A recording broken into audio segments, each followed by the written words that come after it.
few moments later. Assalamualaikum warahmatullahi wabarakatuh. Hai, perkenalkan nama saya Beliana Nuraulia. Saya dari program studi pendidikan bahasa dan sastra Indonesia Universitas Muhammadiyah Tangerang dengan NIM 258820115. Pada kesempatan ini saya akan menjawab pertanyaan dari mata kuliah teori bahasa Indonesia. Namun sebelumnya saya akan membacakan soal terlebih dahulu. Soal nomor 1. Menurut Anda, bagaimana peranan bahasa di era globalisasi dan bagaimanakah kondisi pendidikan bahasa di Indonesia?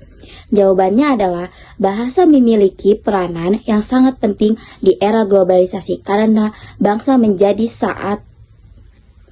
alat komunikasi antar bangsa, sarana penyebaran ilmu, pengetahuan teknologi, budaya, serta media kerjasama internasional. Dengan adanya globalisasi, masyarakat dituntut mampu menguasai bahasa dengan baik agar dapat bersaing dalam dunia pendidikan, pekerjaan, dan perkembangan teknologi. Globalisasi juga memberikan pengaruh terhadap kondisi pendidikan bahasa di Indonesia. Pengaruh positifnya yaitu masyarakat semakin sadar pentingnya mempelajari bahasa baik bahasa Indonesia maupun bahasa asing. Seperti bahasa Inggris, teknologi juga mempermudah proses pembelajaran bahasa melalui internet, media sosial, dan aplikasi pendidikan. Namun, globalisasi juga memiliki dampak negatif, seperti berkurangnya penggunaan bahasa Indonesia yang baik dan benar karena banyaknya penggunaan bahasa gaul dan campuran bahasa asing. Selain itu, generasi muda kadang lebih bangga menggunakan bahasa asing dibandingkan bahasa nasional sehingga dapat mengurangi rasa cinta terhadap bahasa Indonesia. A. Belajar adalah proses pembentukan kebiasaan. Apa maksud dari pernyataan tersebut menurut pemahaman Anda?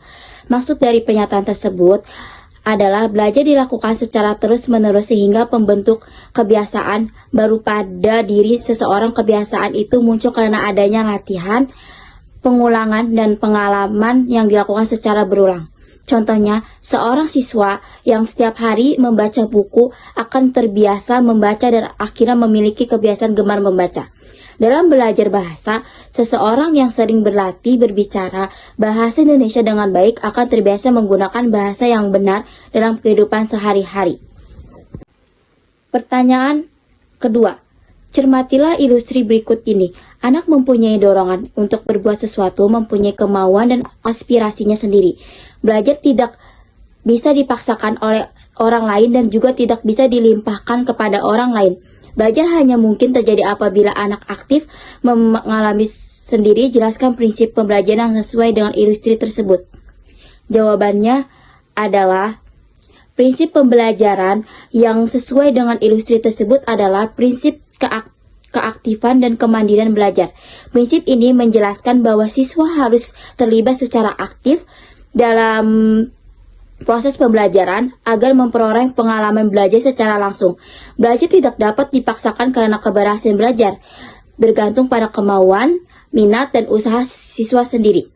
Guru hanya berperan sebagai pembimbing dan fasilitator, sedangkan siswa menjadi pusat pembelajaran dengan mengalami sendiri. Proses belajar siswa akan lebih mudah memahami dan mengingat materi yang dipelajari. Yang A. Apa yang Anda ketahui mengenai pendekatan psikologi dalam belajar bahasa?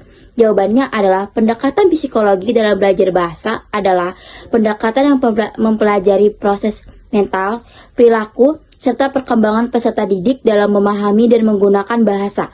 Pendekatan ini menekankan bagaimana seseorang memperoleh bahasa melalui proses berpikir, pengalaman, motivasi, emosi, dan interaksi dengan lingkungan. Dalam pembelajaran bahasa, pendekatan psikologi membantu guru memahami karakter dan kemampuan siswa sehingga metode pembelajaran dapat disesuaikan dengan kebutuhan peserta didik. Yang B. Jelaskan aplikasi teori behavioristik dalam proses pembelajaran bahasa. Teori behavioristik memandang belajar sebagai perubahan perilaku yang terjadi karena adanya stimulus dan respon. Dalam pembelajaran bahasa, teori ini diterapkan melalui latihan dan pengulangan secara terus-menerus. Contohnya, Guru memberikan contoh pengucapan kata, lalu siswa menirukan secara berulang. Siswa diberi latihan membaca dan menulis agar terbiasa menggunakan bahasa dengan benar. Guru memberikan pujian, latihan membaca dan menulis agar terbiasa menggunakan bahasa dengan benar. Dengan latihan yang terus-menerus, siswa akan penguatan apabila siswa Dengan latihan yang terus-menerus, siswa akan terbentuk kebiasaan bahasa yang baik. Yang C, kaum humanis atau konstruktivis berpendapat bahwa setiap anak mampu merumuskan kebenaran berdasarkan perkembangan kondisi. Apa maksud dan berikan contohnya? Maksud adalah setiap anak memiliki kemampuan untuk memahami dan menemukan pengetahuan sendiri sesuai dengan tingkat perkembangan berpikirnya. Anak tidak hanya menerima informasi dari guru, tetapi aktif membangun pemahamannya melalui pengalaman dan lingkungan. Contohnya, dalam pembelajaran bahasa, guru meminta siswa membuat cerita pendek berdasarkan pengalaman pribadi. Setiap siswa akan menghasilkan cerita yang berbeda karena mereka memahami dan menafsirkan pengalaman sesuai kemampuan berpikir masing-masing. Yang ketiga, pertanyaannya. Pertanyaan nomor 3. Apa yang dimaksud dengan belajar bahasa dalam konteks bahasa Indonesia? Belajar bahasa dalam konteks bahasa Indonesia adalah proses mempelajari kemampuan berbahasa Indonesia dengan baik dan benar, baik secara lisan maupun tulisan. Proses ini mencakup keterampilan menyimak, berbicara, membaca, dan menulis agar seseorang mampu berkomunikasi secara efektif dalam kehidupan sehari-hari. Belajar bahasa Indonesia juga bertujuan meningkatkan kemampuan berpikir, memperluas wawasan, serta menumbuhkan rasa cinta terhadap bahasa nasional.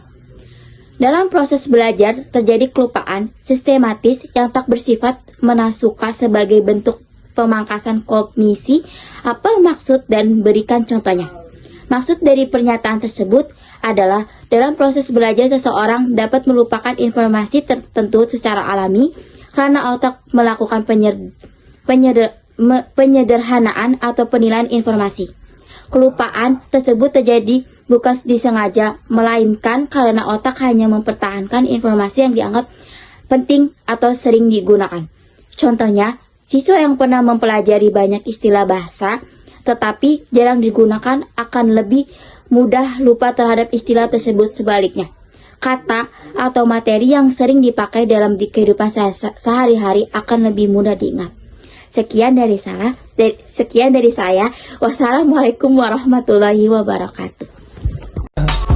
I just had to let you know you're